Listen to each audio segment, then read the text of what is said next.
चलिए जाग उठा भारत की शुरुआत करते हैं और सबसे पहले आपको खबर बताएंगे भारत और कनाडा के बीच जो तनाव है उससे जुड़े हुए आप बखूबी जानते हैं। आज जैसे कि आपको हेडलाइंस के जरिए मैंने बताया भी कि भारत की तरफ से 6 डिप्लोमेट्स जो है वो निकाले गए कनाडा के और कहा है कि आप जल्दी से जल्दी भारत छोड़ दीजिए, 19 अक्टूबर तक उनको भारत छोड़ना होगा।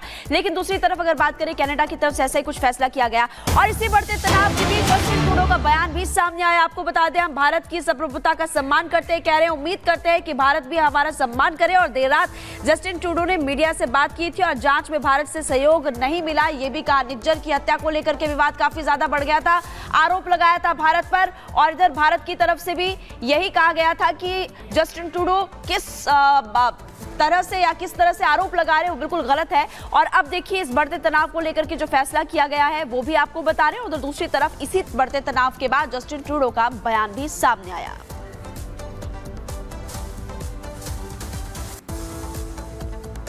कनाडा और भारत के बीच में तल्खी बढ़ते जा रही है और इस तल्खी को कम करने की बजाय जस्टिन ट्रूडो इसे अपने बयान से और ज्यादा बढ़ा रहे हैं। बिल्कुल देखिए जस्टिन ट्रूडो की तरफ से बयान दिया गया है कि हम भारत का सम्मान करते तो वो भी सम्मान करें। और क्या कुछ तनाव था, क्या पूरा मामला था और अब किसकी तरफ से क्या फैसला किया गया है, आप उस रिपोर्ट के जरिए बताते हैं।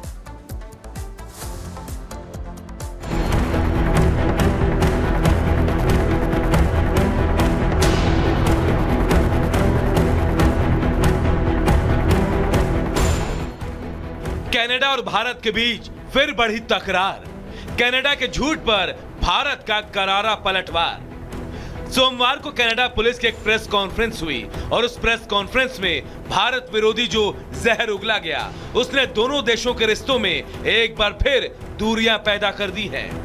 क्योंकि इस प्रेस कॉन्फ्रेंस के ठीक बाद जब भारत ने इन आरोपों को सिरे से खारिज कर दिया तो कनाडा बौखला गया। सबसे पहले हम आपको रॉयल कैनेडियन माउंटेड पुलिस का वो बयान सुनाते हैं जिस पर विवाद शुरू हुआ। Investigations have revealed that Indian diplomats and consular officials based in Canada leveraged their official position to engage in clandestine activities such as collecting information for the government of India either directly or through their agents and other individuals who acted voluntarily or through coercion. Evidence also shows that a wide variety of entities in Canada and abroad have been used by agents of the Government of India to collect information. Some of these individuals and businesses were coerced and threatened into working with the Government of India. The information collected by the Government of India is then used to target members of the South Asian community. Threats or impact. Canada police ठीक वही बात दोहरा रही है जो कुछ समय पहले वहां के प्रधानमंत्री ट्रूडो करते थे। अगर आप इन दोनों के बयानों को सुनेंगे तो शायद ही आपको पता चलेगा। कुछ महीनों पहले ट्रूडो भी यही मंत्र जपते आ रहे थे, लेकिन इस बार भारत ने कनाडा के बयान की सिर्फ आलोचना ही नहीं की बल्कि भारत ने कड़े शब्दों में कनाडा को फटकार लगाई। भारत ने कनाडा के उच्चायुक्त को तलब किया। इसके बाद भारत ने कनाडा सरकार के आरोपों के खिलाफ कड़ा कदम उठाते हुए उच्चायुक्त समेत 6 राजनयिकों को निष्कासित कर दिया। निष्कासित राजनयिकों को 19 अक्टूबर तक भारत छोड़ने के निर्देश दे दिए गए हैं। भारत ने कनाडा से सभी 6 राजनयिकों को वापस बुला लिया है। इन अधिकारियों को कनाडा से निष्कासन का नोटिस मिल चुका है। अब भारत से चौतरफा आलोचना का शिकार हुए प्रधानमंत्री ट्रूडो को अपने देश के विपक्ष का भी कोपभाजन बनना पड़ रहा है। कनाडा के विपक्ष ने ट्रूडो सरकार की कार्यशैली पर सवाल उठाते हुए उसे पूरी तरह से विफल बताया। 9 साल उदार सरकार हमारे लोगों को सुरक्षित रखने या राष्ट्रीय सुरक्षा और विदेशी हस्तक्षेप को गंभीरता से लेने में विफल रही। इस वजह से कनाडा इन गतिविधियों के लिए खेल का मैदान बन गया है। कनाडा के इस हवाई दावे की चर्चा दोबारा सोमवार को उठी और बात इतनी बढ़ी कि दोनों देशों को अपने राजनयिकों को वापस बुलाना पड़ा। बीते साल पीएम जस्टिन ट्रूडो ने भारत पर बिना सबूत के निज्जर की हत्या को लेकर कई आरोप लगाए थे। ट्रूडो ने दावा किया था कि भारत ने ही निज्जर को मरवाया है। ट्रूडो के इस झूठ का पर्दाफाश तो बहुत पहले ही हो चुका था, जब भारत के लगातार सबूत मांगने पर भी कनाडा ने कोई सबूत पेश नहीं किया और अमेरिका का साथ मिलने के बाद तो उसके झूठ का गुब्बारा और फूल गया था। लेकिन जब सबूतों की बात आई तो इस गुब्बारे की हवा निकलते देर नहीं लगी। Bureau report, Republic Bharat. Canada सरकार हर बार बेनकाब होती है कि किस तरीके से वो खालिस्तानियों के साथ खड़ी हुई है। अब आपको बताते हैं कि इस पूरे मुद्दे पर जब जस्टिन ट्रूडो का बयान सामने आया है तो भारत ने किसे किसे निष्कासित कर दिया है। जो उच्चायुक्त थे स्टीवर्ट रॉस व्हीलर, उन्हें निष्कासित कर दिया गया है। इसी के साथ डेप्यूटी उच्चायुक्त है पैट्रिक हेबर्ट, इन्हें भी कहा गया कि 19 अक्टूबर तक आप भारत छोड़ दीजिए। First secretary Mary Catherine Jolly, इन्हें भी निष्कासित किया गया है। ये 6 नाम हैं, इनकी लिस्ट क्या क्या है वो समझिए। फर्स्ट सेक्रेटरी है एडम जेम्स, इन्हें भी 19 तारीख तक भारत छोड़ने के लिए कह दिया गया है। उसी के साथ पाउल और जुएला, ये वो नाम हैं जिनसे कहा गया है कि आप 19 तारीख तक भारत को अलविदा कह दें और निष्कासित कर दिया गया, क्योंकि जस्टिन ट्रूडो के द्वारा जो बयान दिया गया था उसे भारत किसी भी तरीके से स्वीकार नहीं कर सकता है। हर बार जो आरोप लगाए जाते हैं लेकिन सबूत कोई नहीं दिया जाता। इसी बीच एक और बड़ी खबर आपको बता देते हैं, जहां कैनेडियन पीएम जस्टिन ट्रूडो ने बात की है ब्रिटिश के प्रधानमंत्री से, और इसी के साथ उन्होंने ब्रिटेन के प्रधानमंत्री से बातचीत के दौरान जो भारत के साथ तल्खी है, जो तनाव है, उसके बारे में भी उन्होंने चर्चा की है। कनाडा के पीएम जस्टिन ट्रूडो का ट्वीट भी सामने आया है। इस ट्वीट में हालांकि उन्होंने कहा है कि हम भारत की संप्रभुता का सम्मान करते हैं, लेकिन भारत भी हमारी संप्रभुता का ख्याल रखे। G20 में आपने देखा था कि किस तरीके से जस्टिन ट्रूडो आए थे, लेकिन जो तल्खी थी वो उसी तरीके से भी बरकरार नजर आ रही है, जिससे जस्टिन ट्रूडो का बयान बार बार और बढ़ा देता है। देखिए, कनाडा और भारत के बीच जो तनाव काफी ज्यादा बढ़ रहा है, उसके पीछे कारण क्या है? सबसे बड़ा सवाल हम आपको बताते हैं। उसके पीछे कारण है वोट बैंक। वोट बैंक की राजनीति के लिए ट्रूडो ये सब कर रहे हैं, लेकिन सबसे बड़ी बात तो ये है कि उनका 1 साल भी अभी राजनीति में टिक पाना ठीक नहीं है, क्योंकि आप बखूबी जानते हैं कि वहां पर हालात क्या बने हुए हैं। अगले साल चुनाव होने, लेकिन अभी से हम देख रहे हैं कि ट्रूडो क्या हरकतें कर रहे हैं, क्या बयान देते हैं। इसी से जुड़ी हुई आप इस रिपोर्ट को देखिए।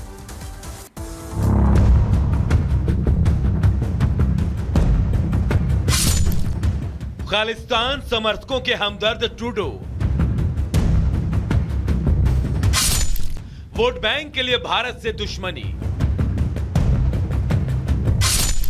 खालिस्तान जरूरी इसलिए भारत से दूरी। भारत के साथ ट्रूडो की बढ़ती दूरी कोई नई बात नहीं है, लेकिन भारत से दूरी बढ़ाकर ट्रूडो किसके नजदीक होते जा रहे हैं, यह पूरी दुनिया देख चुकी है।